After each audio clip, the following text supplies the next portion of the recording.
मित्रों, सिद्धियों का संबंध एक ऐसी शक्ति से है जो आम इंसान को देवता तुल्य बनाने में सक्षम है। कोई भी व्यक्ति इन सिद्धियों को अगर पा लेता है तो वह व्यक्ति दुनिया के हर काम को करने में सक्षम है।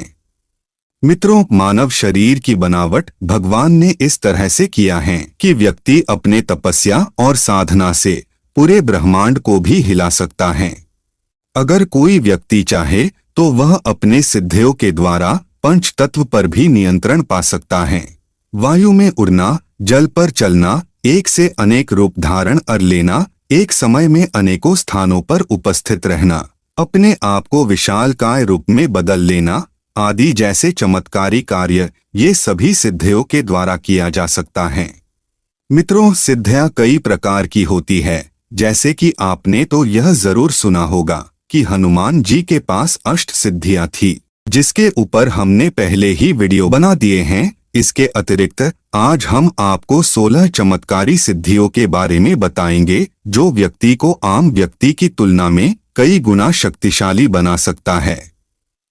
मित्रों, अगर इस सिद्धि शब्द पर हम विचार करें तो पाते हैं कि इसके अपने अलग अलग अर्थ निकलते हैं। यूं तो सिद्धि का शाब्दिक अर्थ किसी पूर्णता, सफलता और प्राप्ति से है। हमारे धर्मशास्त्र पंचतंत्र के अनुसार असामान्य कौशल या क्षमता अर्जित करने को सिद्धि कहा गया है।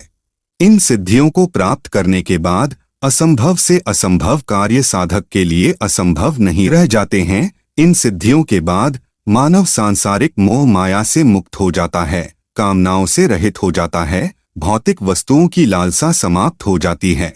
यही वे सिद्धियां हैं जो हम देखकर आश्चर्यचकित हो जाते हैं। चलिए अब हम 16 सिद्धियों के बारे में जानते हैं। मित्रों, प्रथम वाक सिद्धि है। वाक सिद्धि एक ऐसी सिद्धि है कि जो भी वचन बोला जाए वे व्यवहार में पूर्ण हो, वह वचन कभी व्यर्थ न जाए, प्रत्येक शब्द का महत्वपूर्ण अर्थ हो। वाक सिद्धि युक्त व्यक्ति में श्राप और वरदान देने की क्षमता होती है। दूसरा दिव्य दृष्टि सिद्धि है।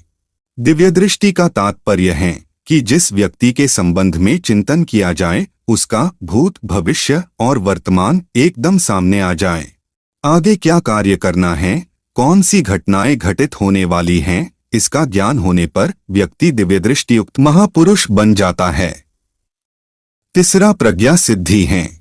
प्रज्ञा सिद्धि का तात्पर्य यह है कि मेधा अर्थात स्मरण शक्ति, बुद्धि, ज्ञान इत्यादि ज्ञान से संबंधित सारे विषयों को जो अपनी बुद्धि में समेट लेता है वह प्रज्ञावान कहलाता है। जीवन के प्रत्येक क्षेत्र से संबंधित ज्ञान के साथ साथ भीतर एक चेतनापुंज जागृत रहता है। चौथा दूरश्रवण सिद्धि है। इसका तात्पर्य यह है कि भूतकाल में घटित कोई भी घटना वार्तालाप को पुनः सुनने की क्षमता होना। इस सिद्धि से व्यक्ति